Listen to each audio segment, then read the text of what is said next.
उत्तर प्रदेश सरकार के बीच सब कुछ ठीक नहीं चल रहा। बता दें, उत्तर प्रदेश में मुख्यमंत्री योगी आदित्यनाथ और डिप्टी सीएम केशव प्रसाद मौर्य के बीच लंबे समय से तनातनी की खबरें आती रही हैं।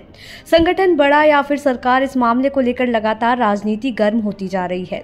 आपको बता दें कि लोकसभा चुनाव में यूपी में बीजेपी के खराब प्रदर्शन को लेकर भी दोनों नेताओं की अपनी अपनी थ्योरी है। योगी बनाम केशव के झगड़े में अब नया मोड़ ले लिया है। विवादों की कड़ी में ताजा मामला है आउटसोर्सिंग में आरक्षण न लागू करने का।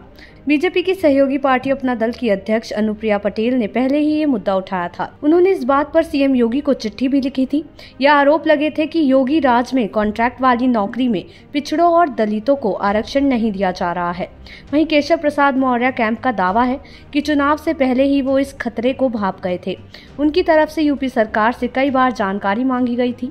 उन्होंने चिट्ठी लिखकर कार्मिक विभाग के एडिशनल चीफ सेक्रेटरी से इस बारे में सवाल किया था कि कितने लोगों को रिजर्वेशन का फायदा मिला, पर उन्हें कोई जानकारी नहीं दी गई। डिप्टी सीएम केशव प्रसाद मौर्य का मानना है कि आउटसोर्सिंग पर दी जाने वाली नौकरी में रिजर्वेशन नहीं दिया जाता है, जबकि यूपी सरकार ने साल 2008 में ही कॉन्ट्रैक्ट पर दी जाने वाली नौकरी में इसकी व्यवस्था की थी। डिप्टी सीएम केशव प्रसाद मौर्य ने योगी सरकार से पूछा है कि अब तक कितने पिछड़े और दलितों को आउटसोर्सिंग में नौकरी दी गई है। उन्होंने इसके लिए 15 जुलाई को नियुक्ति और कार्मिक विभाग के प्रमुख को चिट्ठी लिखी है।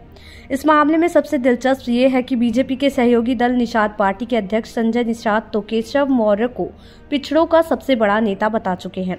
अब तक के इस मुद्दे पर सीएम योगी आदित्यनाथ को बीजेपी की सहयोगी पार्टियां ही घेर रही थी, लेकिन अब तो सीधे सीधे हमला यूपी सरकार में नंबर 2 की तरफ से किया गया है।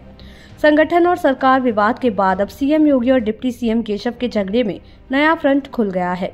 लोकसभा चुनाव में बीजेपी के खराब प्रदर्शन के लिए पार्टी का केंद्रीय नेतृत्व प्रदेश के बड़े नेताओं से लगातार फीडबैक ले रहा है। केंद्रीय नेतृत्व हार के कारणों की तलाश में जुटी है। अब तक जो फीडबैक सामने आए हैं उसके मुताबिक पिछड़े और दलितों का पार्टी से मोह भंग हो जाना भी बड़ी वजह है। देश दुनिया की ऐसी ही तमाम खबरों के लिए देखते रहें समय डिजिटल।